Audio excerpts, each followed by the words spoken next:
Assalamualaikum warahmatullahi wabarakatuh. Kepada yang terhormat, Bapak selaku dosen pada mata kuliah ini, topik yang akan kami bahas sesuai dengan logika algoritma.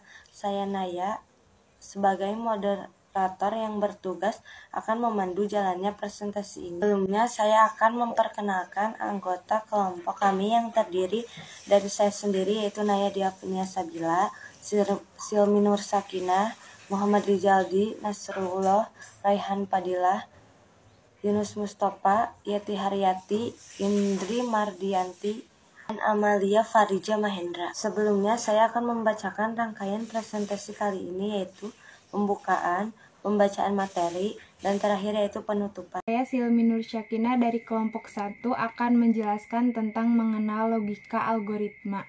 Logika berasal dari bahasa Yunani yaitu logos yang berarti ilmu. Logika dapat diartikan ilmu yang mengajarkan cara berpikir untuk melakukan aksi dengan tujuan tertentu. Algoritma berasal dari nama seorang ilmuwan Arab, Abu Ja'far Muhammad ibnu Musa al-Khwarizmi, penulis buku Al-Jabar wal Muqabbalah, buku pemugaran dan pengurangan. Kata Al-Khwarizmi dibaca orang barat menjadi algoris, yang kemudian lambat laun menjadi algorit, diserap dalam bahasa Indonesia menjadi algoritma. Algoritma dapat diartikan urutan langkah-langkah instruksi atau aksi-aksi terbatas untuk menyelesaikan suatu masalah. Logika dan algoritma adalah ilmu yang mempelajari cara penyelesaian masalah berdasarkan langkah-langkah terbatas yang logis dan sistematis dengan tujuan tertentu. Syarat-syarat algoritma menurut Donald Knuth yaitu yang pertama, finiteness, keterbatasan. Algoritma harus berakhir setelah melakukan sejumlah langkah proses. Yang kedua, definiteness, kepastian.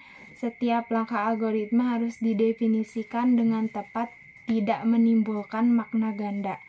Yang ketiga, input, masukan. Sebuah algoritma memiliki 0 atau lebih masukan input yang diberikan kepada algoritma sebelum dijalankan. Yang keempat, output, keluaran. Setiap algoritma memberikan satu atau beberapa hasil keluaran. Yang kelima, effectiveness, efektivitas. Langkah-langkah algoritma dikerjakan dalam waktu yang wajar. Baik, pembahasan ketiga ada struktur dasar algoritma. Suatu algoritma dapat terdiri dari 3 struktur dasar, yaitu runtunan, pemilihan, dan pengulangan. Berikut penjelasan ringkas dari 3 struktur tersebut. Yang pertama ada runtunan. Runtunan yaitu satu atau lebih instruksi yang dikerjakan secara berurutan sesuai dengan urutan penulisannya. Urutan dari instruksi menentukan hasil akhir dari suatu algoritma. Bila urutan penulisan berubah, maka mungkin juga hasil akhirnya berubah. Ada juga pengertian dari bahwa instruksi-instruksi dalam algoritma diproses secara beruntun, langkah demi langkah dari awal sampai akhir. Dimulai dari langkah pertama hingga langkah terakhir. Contohnya itu kayak ketika instruksi bahasa pemrograman yang kita tulis diproses oleh komputer, maka komputer akan memproses dan menerjemahkan bahasa pemrograman tersebut secara beruntun dari awal sampai akhir, atau garis pertama dan garis terakhir.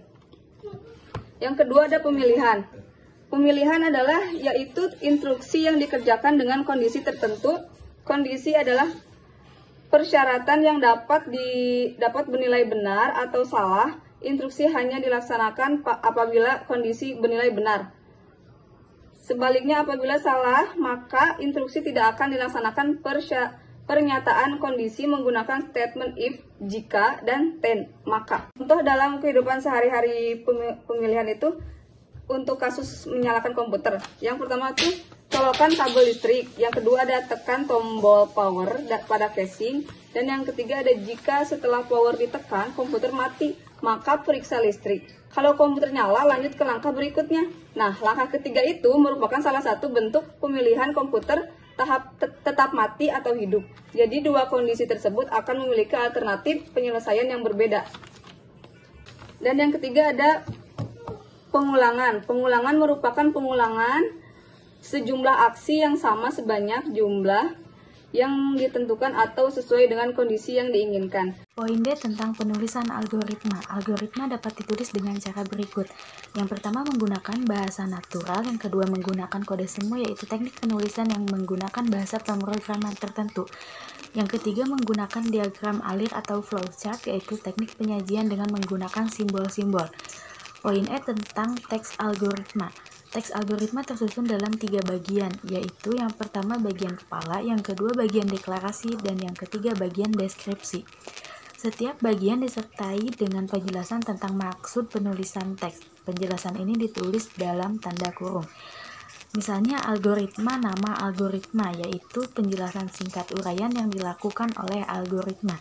Yang kedua deklarasi, yaitu semua nama yang digunakan meliputi nama-nama tipe konstanta, variabel, juga subprogram dinyatakan di bagian ini. Dan yang terakhir deskripsi, yaitu semua langkah penyelesaian dituliskan di sini. Dr. Nicholas Witt dari Swiss adalah salah satu ahli komputer yang mengembangkan bahasa ALGOL pada tahun 1960.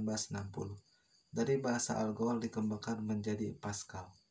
Pascal merupakan bahasa pemrograman terstruktur yang membedakan blok-blok pendeklarasian tipe, variabel, dan penulisan kode.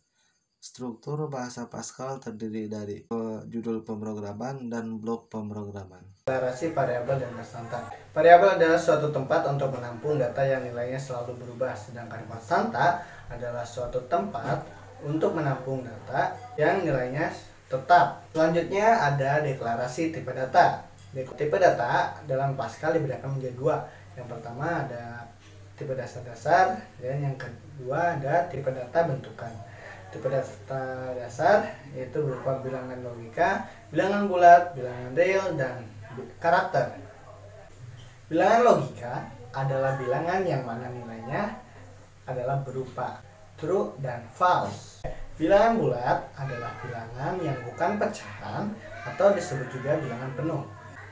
Pada bilangan bulat ada 2 operasi yang digunakan, yaitu terdiri dari operasi aritmatika dan operasi perbandingan. Ada bilangan real atau bilangan pecahan. Bilangan real memiliki beberapa macam tipe, seperti pada tabel berikut. Ada karakter. Karakter adalah semua yang terdapat pada tombol keyboard kita. Operasi yang ada pada tipe karakter ini adalah operasi perbandingan, seperti contoh pada tabel berikut. Selanjutnya, saya akan memberikan contoh tentang persoalan logaritma. Yang pertama, kita harus menentukan headernya dulu atau judul.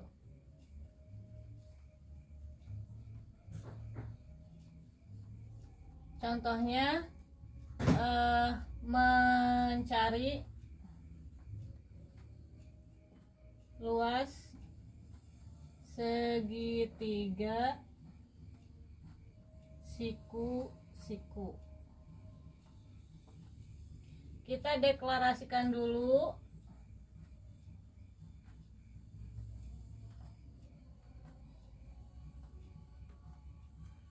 alas A, tinggi T, luas L. Isi logaritmanya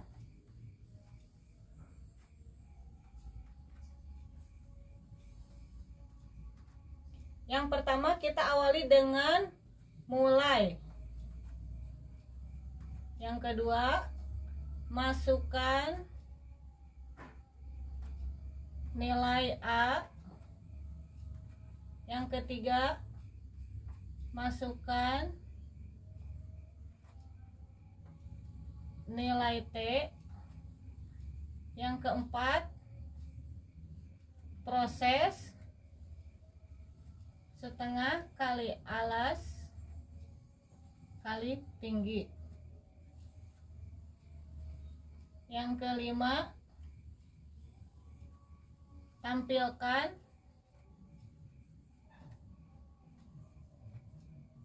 nilai L. Yang keenam, selesai. Di logaritma itu pasti ada mulai dan diakhiri dengan selesai. Translasi natural language ke dalam Pascal. Natural language dan sintaks Pascal dapat dilihat dari gambar di atas. Lalu untuk nama program dan user CRT hanya bagian dari kode yang wajib diinput agar program dapat berjalan.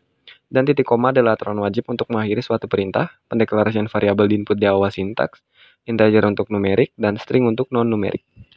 Berikut adalah program sederhana bentuk perulangan. Karena variabel yang diinput merupakan numerik, maka tipe data yang digunakan adalah integer. Selanjutnya adalah program percabangan sederhana. Dengan logika, bila nilai yang diinput habis dibagi 2, maka output yang keluar adalah bilangan genap.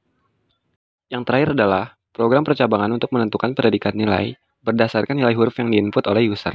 Saya akhiri diskusi kelompok kami hari ini. Terima kasih kepada semua teman-teman yang sudah berpartisipasi. Yang terakhir, kami mohon kepada Bapak selaku dosen untuk memberi masukan dalam tugas presentasi kami kali ini. Terima kasih. Wassalamualaikum warahmatullahi wabarakatuh.